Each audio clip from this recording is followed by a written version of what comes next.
Hello everyone, good morning, Radhe Radhe. कैसे हैं आप लोग? आई होप आप लोग अच्छे होंगे, हम भी अच्छे हैं। रीना ब्लॉग में आप सभी का स्वागत है। हो चुकी है सुबह और सिर्फ मैंने चाय पानी हो गया है। उसके बाद मैं जा रही हूँ हॉस्पिटल। और मैं हॉस्पिटल इसलिए जा रही हूँ क्योंकि हमारी जो मतलब कि क्या बोलते हैं, दादी लगती हैं, उनकी तबीयत थोड़ा सीरियस है। तो मैं वहाँ पे गई हॉस्पिटल में, देखी थोड़ी सी सीरियस ही है, ये आईसीयू में है। फिर मैं वहाँ से आ चुकी थी क्योंकि ये वहाँ पे ज़्यादा देर अलाउ नहीं है आईसीयू में। तो वहाँ पे आधा घंटा थे, चाची लोग के पास थी, थोड़ा सा हाल चाल हुआ। मेरे घर के पास में ही है, हॉस्पिटल में एडमिट थी। तो मुझे वहाँ पे मुझे बाद में पता चला, उसके बाद मैं गई। जैसे ही मुझे पता चला वैसे ही मैं गई और डुग्गू को यहाँ पे उसके चाचा के पास छोड़ के गई थी क्योंकि डुग्गू भी परेशान करता, वहाँ जाके और भी नहीं रहता। और उनकी तबीयत अचानक से ख़राब हो गई, उनके प्लेटलेट एकदम डाउन हो गया था। अब तो रिकवर मतलब कि धीरे धीरे हो रही हैं। 2 दिन यहाँ पे एडमिट थी, अब धीरे धीरे रिकवर हो रही है। और वहाँ से आके ना मुझे बहुत ही अजीब लगा। उनको देख के मुझे अपने पापा की याद आई कि मतलब कि उनका हाल जो था ना, एकदम देख के एकदम ऐसे रोने लगी ना कि मैं क्या बताऊँ, मेरे से बर्दाश्त ही नहीं हुआ। फिर अब वहाँ से तो आ गई, मैं बहुत कंट्रोल की अपने आप को। उसके बाद आ गई। फिर आने के बाद यहाँ पे हुआ खाना पीना। तो मैं सिर्फ चावल दाल बना के गई थी, रोटी नहीं बनी थी, एक कल शाम की रोटी रखी है। और फिर मैंने यहाँ पे आलू मैंने चोखा ही बनाया था क्योंकि अभी भी दसों हुआ नहीं है, 10 दिन हुए नहीं, तो इसलिए हम रोटी ही बनाए। और रोटी चोखा चावल दाल, तो आटा लगा के गए थे तो आए, तो फिर हम यहाँ पे रोटी बनाए। रोटी बना के सबको फिर खिलाए पिलाए। फिर ऑफिस मतलब सॉरी क्लिनिक जाना था, हाँ, देवर जी को, तो फिर वो किए, उनके लिए बनाए रोटी। मेरा एकदम ही चेहरा उतर गया था क्योंकि बिल्कुल भी अच्छा नहीं लग रहा था। मुझे बार बार याद आ रही थी पापा की। और कसम से उस दिन ऐसा हुआ कि 1 मिनट के लिए ही पापा मुझे भूल ही नहीं थे, जब से मैं उनको देख के आई थी। और फिर क्या हुआ ऐसे, तो क्या बताऊँ, कसम से ना, जिसके पापा नहीं होते ना, उससे जाके पूछो कि क्या हालत होती है। और जो चीज़ हर चीज़ आप मतलब कि देखो ना, अपने आँख के सामने हर चीज़ देखो कैसे क्या हो रहा है। मैं तो उनके पास रही हूँ, मैं देखी हूँ, अच्छे से समझी हूँ क्या हालत थी मेरे पापा की। मुझे पता ही नहीं था कि क्या हो जाएगा, ऐसे कि मैं उनके पास रह के भी नहीं रह पाई क्योंकि काम में ही पड़ी रह गई। सारा काम ये वो, मुझे पता ही नहीं था कि मेरे पापा इतना जल्दी छोड़ के चले जाएंगे। ऐसे पता नहीं था, नहीं तो पता होता तो मैं कितनी सारी बातें कर लेती उनसे।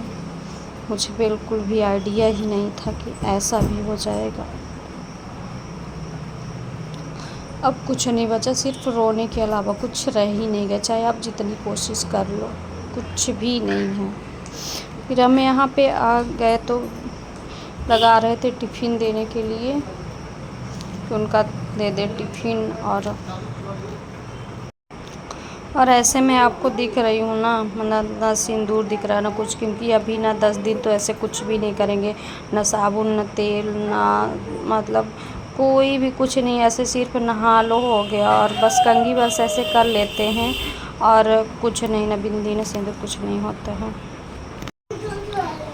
इसलिए अब बस हो गया, ज़्यादा दिन बचा नहीं है।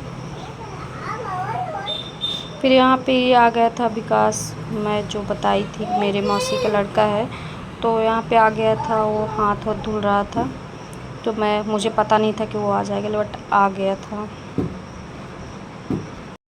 हो गया, कोई नहीं, क्योंकि यहाँ पे बैक कैमरा लगा के ही मतलब रखा था।